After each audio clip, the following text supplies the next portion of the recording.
खबर पश्चिम त्रिपुरा। समाचार पश्चिम त्रिपुरा से। News from West Tripura, Kaktama, Pashchim Tripura। ये है एजीटी लाइव 24/7। ये হচ্ছে AGT live 24/7। This is AGT Live 24/7। चीख चीख कर सारी दुनिया के मुसलमानों को ये शिक्षा देता है, ये ऐलान करता है, ये तालीम करता है। আজকে পবিত্র ঈদুল আজহা বা কুরবানির ঈদ। আজ থেকে প্রায় 5000 বছর পূর্বে হযরতে ইব্রাহিম আলাইহিস সালাম নামক একজন মেসেঞ্জার অফ গড বা প্রফেট ছিলেন। 90 বছর বয়স পর্যন্ত ওনার কোনো সন্তান ছিল না। 90 বছর বয়সের পর আল্লাহর কাছে বিশেষ প্রার্থনার মাধ্যমে অলৌকিকভাবে একটি সন্তান জন্ম হয়, যার নাম রাখা হয় ইসমাইল।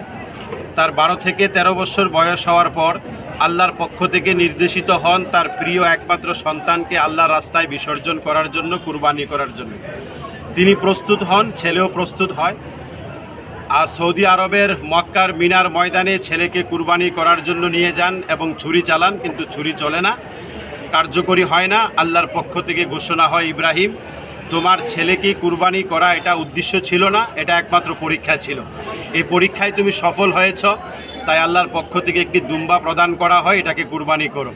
আল্লাহ পাক এই কুরবানির প্রথাটাকে এত পছন্দ করেছেন, কিয়ামত পর্যন্ত সমগ্র বিশ্বের মুসলমানদের জন্য প্রত্যেক বছর ঈদুল আজহার দিনে এই কুরবানি প্রথাকে চালু রেখেছেন। তো আসলে মূলত আজকের এই কুরবানির দিনে বা ঈদের দিনে এটা একটা ত্যাগের উৎসব। এই উৎসবের দিনে মূলত ঈমানওয়ালা মুসলমানরা নিজের প্রিয় বস্তু অর্থাৎ কোনো একটা পশুকে আল্লাহর রাস্তায় কুরবানি করে নিজের মনের ভিতরে যত খারাপ কার্যকলাপের, আনসোশাল কার্যকলাপের মন মানসিকতা আছে, এগুলাকে স্যাক্রিফাইস করার, উৎসর্গ করার, কুরবানি করাই হলো মূলত উদ্দেশ্য।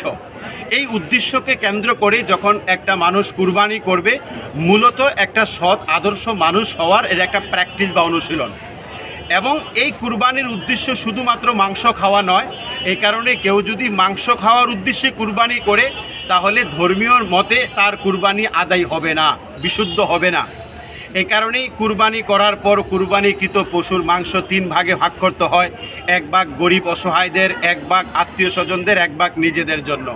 তাই এই কুরবানির ঈদের মধ্যেও একটা মানবিক দিক লুকিয়ে রয়েছে। তাই আজকের এই আনন্দের দিনে, উৎসবের দিনে আমাদের রাজ্যের এবং রাষ্ট্রের যে যেখানে অবস্থান করছেন সকলকে জানাই আন্তরিকভাবে ঈদ মোবারক। সকলেই ঈদের আনন্দ উপভোগ করুন এবং এই ঈদের আনন্দ প্রত্যেকের ঘরে, প্রত্যেকের মনে সমানভাবে বয়ে যাক, ইহাই আমাদের একান্ত কাম্য ও প্রার্থনা।